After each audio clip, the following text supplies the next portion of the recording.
Hebrews chapter 3. Wherefore, holy brethren, partakers of the heavenly calling, consider the apostle and high priest of our profession, Christ Jesus, who was faithful to him that appointed him, as also Moses was faithful in all his house.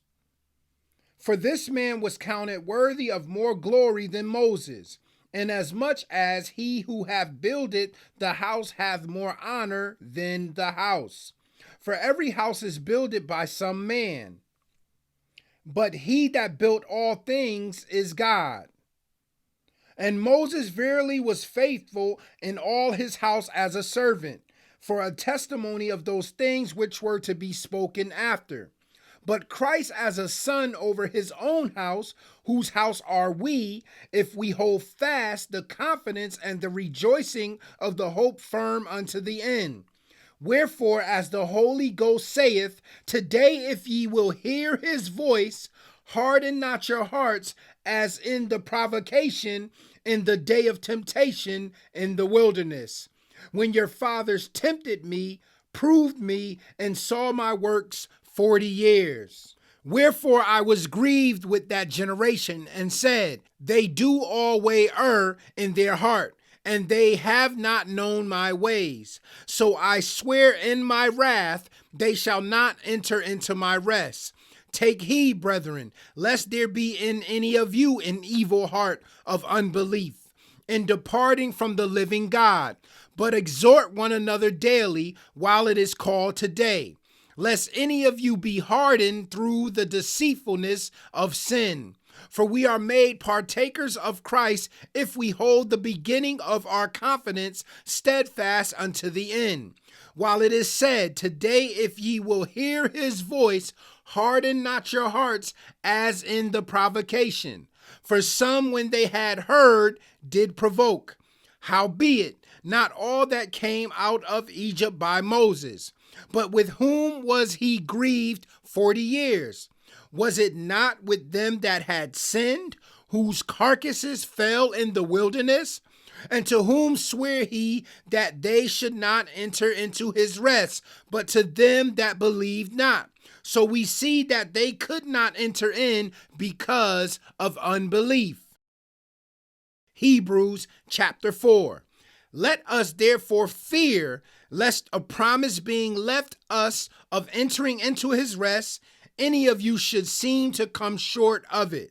For unto us was the gospel preached, as well as unto them. But the word preached did not profit them, not being mixed with faith in them that heard it. For we which have believed do enter into rest, as he said, as I have sworn in my wrath, if they shall enter into my rest, although the works were finished from the foundation of the world. For he spake in a certain place of the seventh day on this wise, and God did rest the seventh day from all his works. And in this place again, if they shall enter into my rest. Seeing therefore it remaineth that some must enter therein, and they to whom it was first preached entered not in because of unbelief. Again, he limiteth a certain day, saying in David, today after so long a time, as it is said, today if ye will hear his voice, harden not your hearts. For if Jesus had given them rest, then would he not afterward have spoken of another day? There remaineth therefore a rest to the people of God. For he that is entered into his rest, he also hath ceased from his own works, as God did from his. Let us labor therefore to enter into that rest, lest any man fall after the same example of unbelief.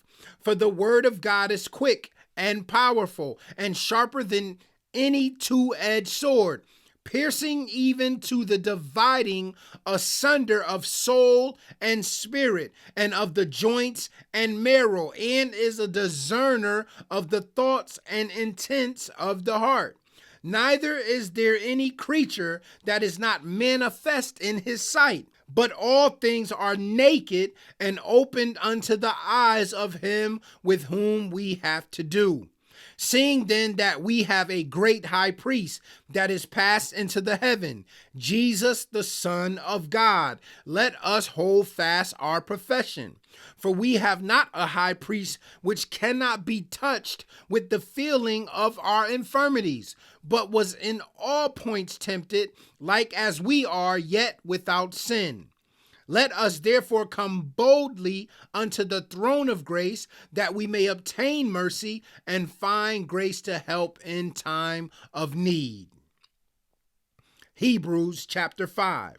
For every high priest taken from among men is ordained for men in things pertaining to God, that he may offer both gifts and sacrifices for sins. Who can have compassion on the ignorant, and on them that are out of the way? For that he himself also is compassed with infirmity. And by reason hereof he ought, as for the people, so also for himself, to offer for sins. And no man taketh this honor unto himself, but he that is called of God, as was Aaron. So also Christ glorified not himself to be made an high priest, but he that said unto him, Thou art my son, today have I begotten thee.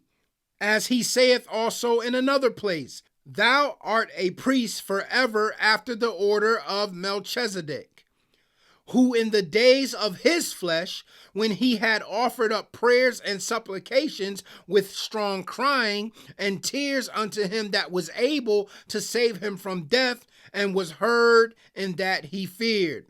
Though he were a son, yet learned he obedience by the things which he suffered. And being made perfect, he became the author of eternal salvation unto all them that obey him, called of God and high priest after the order of Melchizedek, of whom we have many things to say, and hard to be uttered, seeing ye are dull of hearing.